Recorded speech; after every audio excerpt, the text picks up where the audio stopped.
Hammaga assalomu alaykum. Sizlar bilan Sportchinoz. Nihoyat jahon chempionati ham boshlandi. Garchi bizga sezilmayotgan bo'lsa-da ham birinchi o'yinlar o'tib bo'ldi. Demak, jahon chempionati kundaligimizni boshlaymiz. Kamchiliklar bo'lsa uzr so'rayman. Albatta kamchiliklarni kommentariyaga yozib ketasizlar. Videoga like bosib qo'yinglar.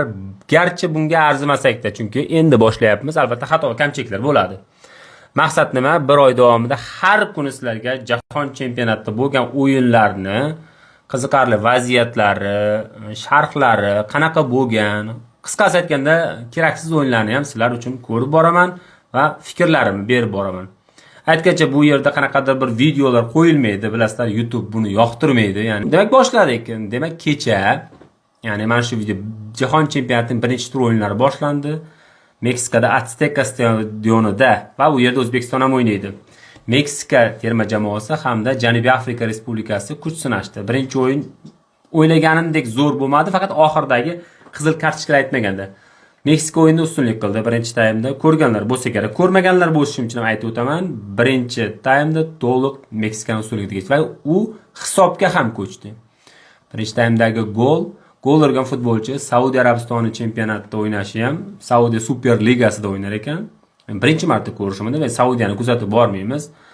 Undan tashqari ko'plab boshqa vaziyatlar ham bo'ldi. Janubiy Afrika Respublikasi jamoasi esa aytarli vaziyat yarata olmadi. Faqat o'sha markazni berib qo'ygani hisobiga ancha qo'pol o'ynashdi. Meksika futbolchilari garchi Raul Jimenezdan boshqa birortasini tanimasak-da, Meksika chempionati o'yinchilari ekan asosan, lekin ular o'ta quvnoq o'ynashdi. Ya'ni qanotlarda hujumlari ancha yaxshi chiqdi. O'sha Raul Jimenezning birinchi taymdagi zarbasi ham juda zo'r chiqdi. Darvozabon haqiqatda qahramonlik ko'rsatdi. Buni to'g'risini aytishimiz kerak. Lekin ikkinchi taymda albatta Raul Jimenez o'zini golini urdi va bunga haqli edi u.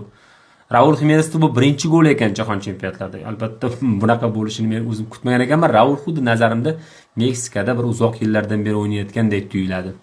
Lekin o'yin oxirida sal dilni xira qiladigan kayfiyatlar bo'ldi, chunki qizil kartochka ko'payib ketdi. Eslatib o'taman, o'tgan jahon chempionatida 64 o'yinda 4 ta qizil kartochka bo'lgan bo'lsa, bunda birinchi o'yinda o'zida 3 ta qizil kartochka bo'ldi. Demak, bu yil qizil kartochka rekordi yangilanadi. Shundoq ham o'yinlar soni ko'p edi. Endi ikkinchi o'yinga to'xtalamiz. Qisqa gapirishganda, ikkinchi o'yinda esa Janubiy Koreya bilan Chexiya o'rtasida bo'ldi va mana shu guruhning favoritlari deb ayta olishimiz mumkin. So'zsiz favorit bu guruhda Janubiy Koreya. O'yin jihatdan ham, jismoniy holat jihatdan ham, taktik jihatdan ham Koreya bu guruhda hech kimga haq bermaydi. Bu aniq. Sizlar bu fikrga qo'shilsangiz ham kommentariyaga yozib keltiring.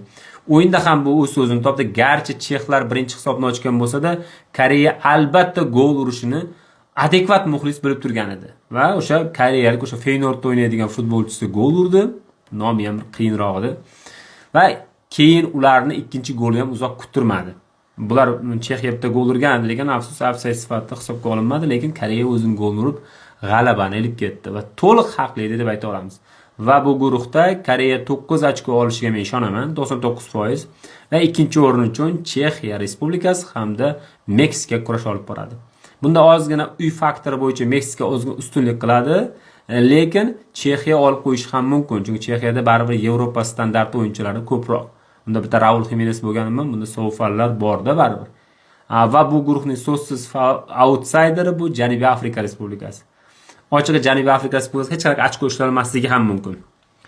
Demak, ikkinchi kungi o'yinlarni aytib o'taman. Ikkinchi kungi o'yin, ya'ni 12-iyulda bo'ladigan o'yinlar.